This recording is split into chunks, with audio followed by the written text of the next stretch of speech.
Today we are going to cover the last piece of theory that you have to know to be able to read the Quran, inshallah, which is called the Shaddah. Let's go into it and see what we mean with the Shaddah. So lesson 12 of the book, of the method that we use, is called Shaddah. Shaddah in Arabic means, translated into English, emphasis. So we are emphasizing a certain letter. And here you see the Shaddah is mentioned all in the blue color. So you see here all the blue, like a small scene, which is cut off. So we just have the like pins 3 times. This is called the Shaddah if it's on top of a letter. And the Shaddah always get a harakat, but we're gonna see that in a moment. So how does the Shaddah exactly work? You first pronounce the letter that has the Shaddah with a sukoon, and then you follow that with the movement that this letter has. So for example, here we have here the alif with the fatha that just becomes a. We already know that. Then we have the ba with the Shaddah, and the Shaddah has a fatha. So how do you pronounce this? It becomes like this: abba, abba. So you first pronounce the ba with the sukoon. How do you pronounce ba with the sukoon? Ba. How do you pronounce ba with the fatha? Ba. So you now want to put the sukoon and the fatha together. B, ba, b, ba, abba.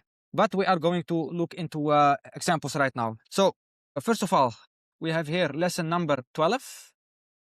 الدرس الثاني عشر, that means lesson number 12, and we have here a shaddah, which means emphasis, and here is the symbol of the shaddah. All right, so how is the shaddah pronounced? Let's take a look at this one first. First we have, of course, the alif with the fatha, a, and then we have the ba with a shaddah, and the shaddah has a fatha, and you can see this as follows: the ba has a sukoon and the ba has a fatha together. So what does this word then become in its totality? This then becomes the same as a, ba, sukoon, ba, fatha.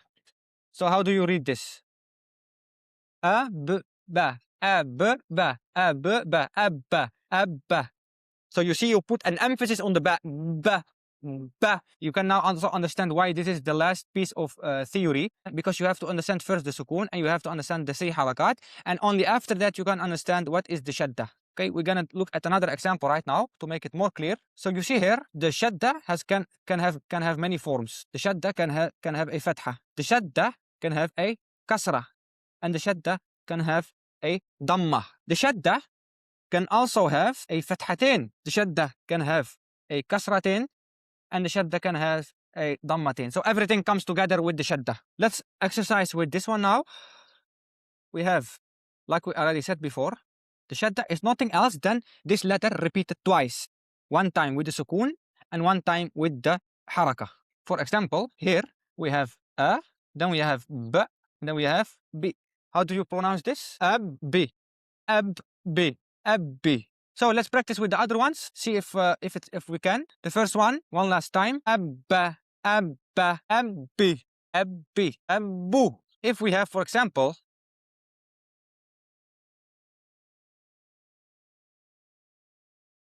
a, it becomes abu, abu. If we have this, abba. But if we have the shadda, it becomes abba, abba. The third one, abu. And this one, the alif has a kasra, so it becomes ibba, not iba. If you say iba, it's no shadda. The ba has a fatha, iba. But it becomes here, because the ba has a shadda, ibba, ibba. You have to pronounce the ba 2 times. First with the sukoon, and then with the fatha, ibba. The next one, ibbi, ibbi, ibbi, ibbu, ibbu, ba, obba, obba. Then you have here ubbi, the alif first. First pronounce the alif. U, and then the ba. The ba has a kasra, so it becomes not ubi, but ubbi, ubbi.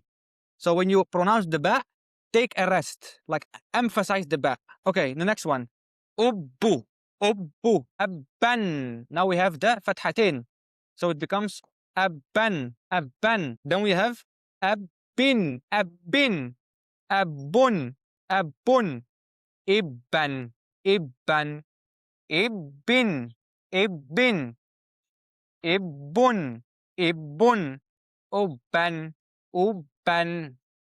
Then you have here ubbin, Then you have U. Ubbun. Ubbun. And the ta, that is for you later to exercise yourself. So this one you can exercise with the other letters, inshallah, using the app as well, or the tutorial videos. Tamam? So that is all with regards to Shaddah actually. That's everything you have to know. If you have the Shaddah, it means that it has two letters, two times. The ba with the sukoon, and then the ba with the harakah. Whether that harakah is fatha, kasra, damma, or it has a fathatain, kasratain, dammatain. That is with regards to the Shaddah. And now you can just practice. And the next lesson, we are going to exercise with the tajdeed, again, using real words from the Quran. So that will be the next lesson. So make sure to, of course, finish this last session because you already come so far. Now you just have to finalize the last lesson and practice with the Shaddah. And of course, the more you practice with the Shaddah, the better you will be able to pronounce it, inshallah. Drop your questions in the comments or in the community. We are very looking forward to hear from you. And if you haven't already, of course, join the community, the Fursan community. We are looking forward, and we will be welcoming you inside the community, inshallah. With that being said, see you next time, next lesson for the last session. Wassalamu alaikum.